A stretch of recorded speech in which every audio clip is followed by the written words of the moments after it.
ભુજમાં વીર સાવરકરની જન્મ જયંતિએ હારરોપણનો કાર્યક્રમ યોજવામાં આવ્યો.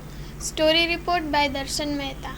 વીર સાવરકરની જન્મ જયંતિએ ભુજ ખાતે રાજેન્દ્રબાગ પાસે આવેલી પ્રતિમાને ભુજ નગરપાલિકા, સત્યમ, તાનારીરી મહિલા મંડળ વગેરેના ઉપક્રમે વહેલી સવારે પહેલા હારારોપણ કરવામાં આવ્યું હતું, જેમાં ભુજ નગરપાલિકાના પ્રમુખ રશ્મિબેન સોલંકી અને અન્ય ઉપસ્થિત રહ્યા હતા અને આ રીતે સેવા કાર્યો પણ આ દિવસે કરવામાં આવ્યા હતા.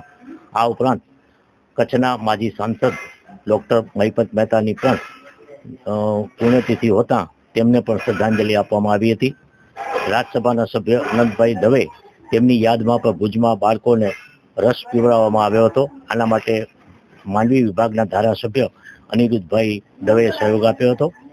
આ ઉપરાંત નાયબ કલેક્ટર ખીમજીભાઈ સોલંકીની યાદમાં પણ ભોજન કરવામાં આવ્યું હતું, જેના માટે ધારાશાસ્ત્રી હિતેનભાઈ સોલંકી દ્વારા સહયોગ મળ્યો હતો.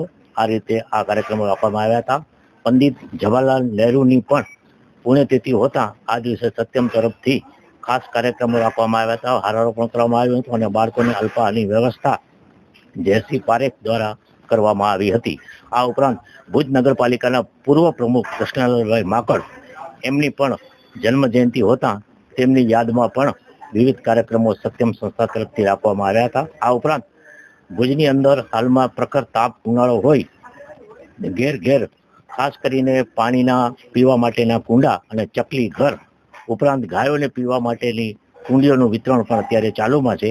કુંડીઓ માટે અમને હરજીભાઈ ઘોરસિયા અને જે કુંડા અને ચકલી ઘર છે એના માટે રામુબેન પટેલનો અમને સહયોગ મળ્યો હતો.